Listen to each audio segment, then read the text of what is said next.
This is day 2 of the video journal project, where I share my adventures retrospectively here in South America, the highlights, the best people, and whether I can stay consistent with my habits while traveling on the road. I'm here in Paysandu. I managed to find a wonderful family to stay with last night. But who exactly were the kind family who accepted to host me, and why? But before that, let me explain what happened when I woke up in Montevideo in a park exploring for the day. I was camped in a park on the coast, and then I had a bit of a wander in Montevideo. My original plan was to just hitchhike straight out, but I decided to let my curiosity take me places. So I checked out some new neighborhoods, a really interesting building called Palacio Legislativo, and walked a little more in the center as a final farewell to the city. And on that way, I came across probably one of the most bizarre interactions ever when traveling. So I saw this guy who looked European, American, and had a sign saying, English conversation, talk with me. I was thinking, okay, what's this about? What's this project? So I decided to have a conversation, and I try and ask him, hey, what's this about? He doesn't give me a clear answer. So, but he invites me to conversation. I'm like, okay, let's talk. Rather interesting guy. He said he hasn't had a job since COVID. He's been trying to find a teaching job. He's scoured the whole globe, going to every international school to see if someone can give him a job, which to me sounds admirable, but rather desperate. And he shared a lot of stories. And he said midway through conversation that he used these conversations as a way of earning money, earning a living. He's homeless, which didn't seem like it. He seemed rather well put together. And yeah, very interesting guy. He said he used to be in the military intelligence, and he met with people from the CIA, which is why he had, let's say, troublesome relationships with the embassies in Uruguay. And I think he was in Uruguay to find another international school to see if they can take him on. And he said he also worked in northern China, developing their ESL program there. So, bizarre guy. I didn't quite fully believe the story of military intelligence officer turned homeless teacher seeking opportunities. I didn't know what to think of the whole experience, but a very pleasant conversation. He seemed like a pretty nice guy. I was leaving the city, so other than buying him some food, I didn't know how else I could really help him. But yeah, it was definitely very unexpected. So I walk into the center. Everything seems just how it was when I first arrived. The historic center is nice, but honestly, the historic center is more dead, more quiet than other parts of the city. I feel like it's a part of the city that is very much neglected. I prefer the historic neighborhoods more central to the city itself. There's loads of nice historic streets with lined with trees, and I like this place a bit more. But yesterday I walked a lot through the city. It's a pretty big city, so I walked all the way north to this road where I was hoping to catch a ride, but the first one was too busy. But good news, the second road leaving the city was very close by, so I walked down there, and came across a very weird part of the city with lots of seemingly abandoned factories, and then there was a Christian kids party being set up on the street as well, which was a rather pleasant surprise. And then I arrived to the road. There's a decent amount of space, so it's good news for us. We can hitchhike this road. And then there's two directions people can really go. They can go towards Colonia, or they can go up towards eventually to Paysandu. And I was like, I don't mind which direction they go, because both are very helpful. So the first guy was going up to Las Piedras, so I went with him up to Las Piedras. I was thinking, okay, I'll go towards San Jose, and then from there I can still make a decision if I want to go to Fray Bentos or Paysandu, because I'm hitchhiking and leaving the country. a lot of things to catch you up with. So I'm waiting at Las Piedras and just outside Las Piedras, and then not too long of a waiting time until I find another ride. We're quite close to Canelones, to San Jose, to various cities, so I don't expect the next ride to be going very far, but very much to my surprise, they are going pretty far. And when I say pretty far, I mean across the entire country. I explained to him at first, hey, you going to San Jose? And he said, yeah, I'm going San Jose, but actually a little further. And what turned out to be a little further was all the way to Paysandu. And meanwhile, the conversation, I go, actually, I'm hitchhiking to leave the country, going towards Argentina. So Paysandu would actually be pretty helpful for me. So he agrees to take me to Paysandu. This monumental journey through Uruguay, across a road I've not been down before. And Paysandu was where we were going to go. So we spent the whole evening in each other's company on the road. There were lots of new sceneries passing by, lots of fields, interesting forests. There's a massive lake in the middle of the country we went past, and there was a festival. So we're passing through loads and loads of small towns, and then there's this massive, well, not massive, this rather lively festival right by the lakes in the center of the country. And that really took me by surprise. It was it's a rather interesting landscape, having this massive blob of a lake in the middle of the country and loads of plantations for paper just after. When hitchhiking, I love just seeing how the scenery changes, but also I love to get to know the person I'm with in their car. And the reason he was going to Paysandu was to see some of his children who live here. So yeah, most of his children live in Paysandu.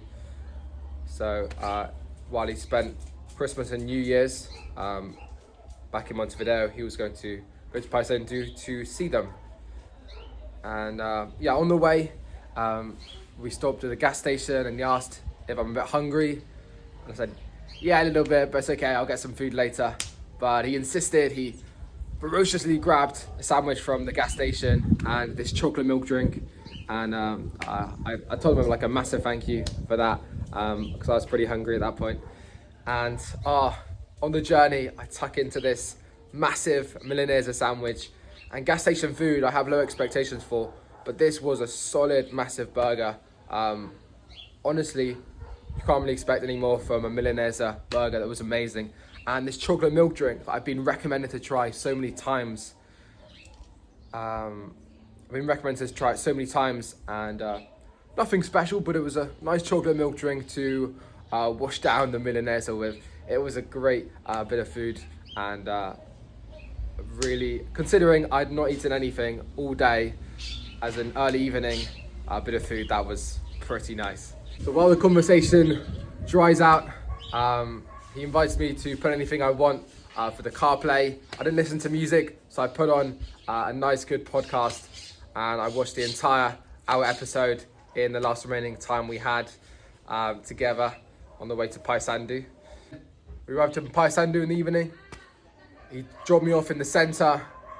I talked to some people, made my way towards the river, where the edge of town is, towards the Argentinian border, because I was thinking near here there'll be at least a more decent place to camp, and I wanted to explore the city while I was here.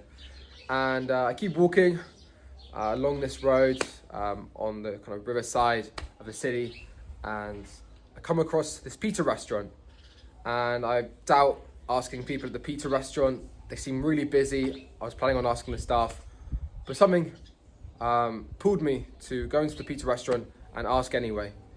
And before I talk to any staff, I speak with this one man who's waiting for his pizza delivery, and I decided to talk to him and share the message on my phone, because I'm looking for a place to stay.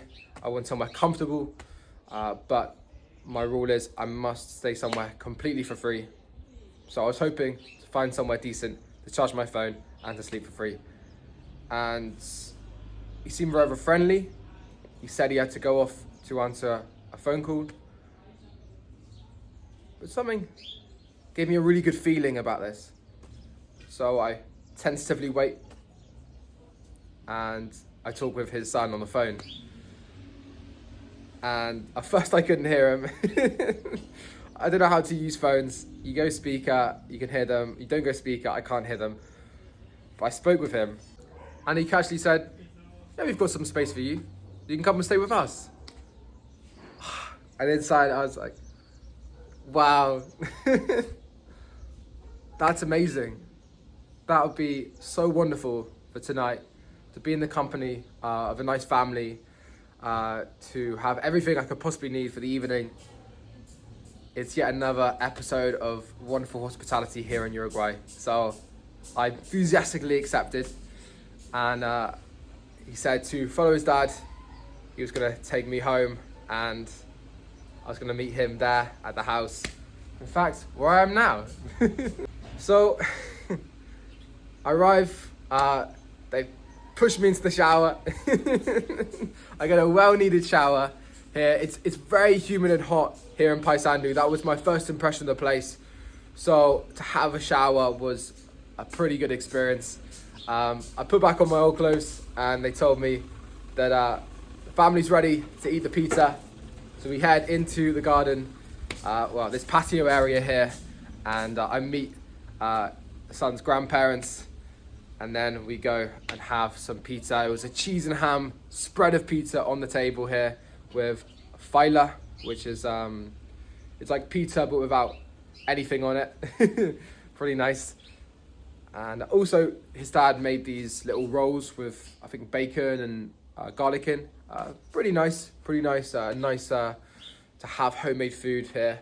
And this was a chance for them to get to know me more. So their grandparents were really curious about me, as was the whole family. And they were questioning me on what my plans are, what I'm doing. And of course, being a foreigner in their home, in their country, they were very curious. So I was happy to share my story of why I'm here, what my plans are in South America. And also, I was very curious about them. I wanted to get to know them a bit more.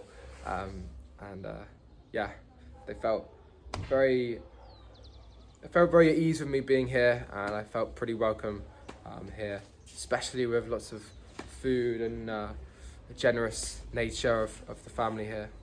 So by the time we finished eating and talking, it is midnight, so quite late. They made my bed, a mattress on the ground. I charged all my things, and in the evening, I think I watched something for a little bit, and then it was time to sleep. Now here I passionately talk about the breakfast I had the following morning. It was overall amazing hospitality, but before that, it makes total sense for me to introduce the wonderful family who hosted me in Paysandu. I interview them to find out some burning questions I had for them, and for you guys to get to know them more. So here is my short interview with them the following morning. So I'm going to introduce the family that I stayed with last night in Paysandu. Hello. Hello. Introduce yourselves. I'm Juan Diego Mieres, and he's my father. Marcelo Mieres. Okay, so explain what happened yesterday. So I met your dad in the pizza restaurant. Yeah, they met in a pizza restaurant, and he asked if he knew some place to stay for the night, and we decided that our home was we could do it, and we did it. Okay. Yeah, it's so nice being taken in by locals. Something I'm always grateful for when it happens. But yeah, what made you decide to take me in? Because not everyone maybe is so open and welcoming. And I don't know, you just needed help, and if you can help someone, why not? You don't lose nothing apart from, I don't know, nothing. There's nothing you lose helping someone. Totally, yeah. And I really enjoyed the food yesterday. We had like pizza and some homemade rolls. Yeah. Homemade rolls as well, yeah. It's good. And very much enjoyed the breakfast with this rather interesting potato thing, and then the bacon, the eggs, and There's a platter of breakfast goodness. Very nice. So you're from Paysandu? Yeah, I was born here. What's something you like about Paysandu, or what makes it different to other cities or places? I think that having visited a lot of cities in Uruguay, Yeah. probably all of them, the major ones, Yeah. I think the people here are, more united, more close to Okay. each other, and if they can help you, they will. I think that's our major strong, Okay. Your strength of your this strength. place. Yeah. That's good. Final question: what is something you wish more people knew about Uruguay? I think people have this idea of South America. Yeah. That we are all the same, but I think this place, this part, Yeah. the cone, the southern cone, it's we are more friendly Yeah. than other parts, and not just friendly in like we go and party and Yeah. and drink together. We actually help or try to help Yeah. each other. That's good. I love how Uruguay definitely seems quiet, more peaceful than other countries I've been in. It's very tranquil. Yeah. And what's if you could have one message for someone anywhere in the world, what's one message or one thing you want to share Help each other. of each other? Yeah, that's my message. Yeah. To the world. Okay, very simple, very effective, and the power of kindness is very inspirational, and I hope stories like this inspire more people to do kind things. So thank you for letting me stay here last night. I'm gonna head off to Argentina pretty soon, and we'll see where I end up tonight. Now it's time to head off into Argentina. We're close to the border, and yesterday they offered to take me to the bridge by the border, which I think I'll accept. It's not too far, but walking it is quite far. So I'll enter Argentina the remainder today. So the question was I consistent with any of these habits that I'm meaning to do while traveling on the road? Truthfully, no. Truthfully not. I did listen to a podcast while hitchhiking, and we met some pretty friendly people yesterday, but I didn't meditate. I didn't do any job search things, and but it's been a great day of adventure. And I think the more videos I do, if I'm consistent with this right here, then I think the rest of the habits will find a place in my busy travel schedule and will make things happen, and I'm optimistic about that. But we weren't consistent on any habits. I was walking all day yesterday. It was a nice long episode of hitchhiking in the evening, and also an even more wonderful episode of hospitality here in Paysandu. So unexpected. I found the right person at the right time, and I'm very grateful. So I'm very grateful for the people I've met today. I'm very grateful for our hitchhike hero today for taking me all the way from Las Piedras to Paysandu. One of the longest journeys in a long time, but a rather pleasant, relaxed, enjoyable one also. So he's our hitchhike hero for yesterday. So our hospitality heroes for yesterday and today are the wonderful family here that I've stayed with for great food, being very attentive, pretty much having anything I need while also having time to myself to do the work, to relax. I could not have asked for anything more. It's been great talking with them, talking with their son who speaks English also, learning about them, and really connecting with some locals here in Paysandu, in the last city of Uruguay. And for my hitchhike hero, who has taken me on a long journey, who spontaneously accepted to take me all the way to Paysandu, and who put up with me listening to a podcast and my poor Spanish. It was a great journey, and something I'll definitely cherish in my last moments here in Uruguay on this leg of the journey. I think my favourite story of yesterday was walking around Paysandu, having the hope to find somebody wonderful to take me in for the night, and asking that pizza restaurant and getting that rather pleasant surprise that I've got a place for tonight. I didn't have to walk so much or ask so many people. It just, the spark, the serendipitous moment just came, and having lots of nice food in the evening was, it was just so nice. And no matter how many episodes of hospitality I have with local people, it's always so nice to be taken in for the night. So just that switch, that surprise, that's the best story of today. But it's been great walking around Montevideo, giving it a good farewell. It's not an interesting city, but there are parts of it that are fairly nice. Fairly nice, Montevideo. That's parts of your city are fairly nice. No, it's been a great time here in Uruguay. I'm excited to hitchhike through Argentina next. We have a monumental journey ahead of us going into Patagonia, and I'm incredibly excited. I think that's everything there is to discuss about yesterday's adventure. My thoughts and feelings are excitement for what's to come in Patagonia, and of course a little bit of apprehension on what job I will get on this journey, if I can stay consistent with some habits. I haven't yet, but I'm hoping these videos help anchor me and steer me in the right direction so I can keep having amazing adventures, but also have time for these little nuggets of time to spend on my mind, my body, and everything in between.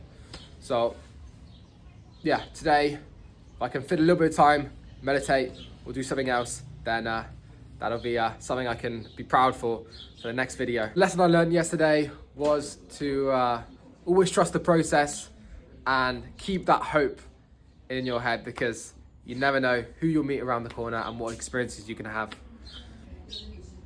I'm now in Paysandu, very soon heading for Argentina. So let's keep these videos coming, and I've no idea where I'll end up tomorrow night, but if you want to keep seeing these adventure updates, then like the video, like a good hitchhiker, and I'll see you tomorrow wherever I may be.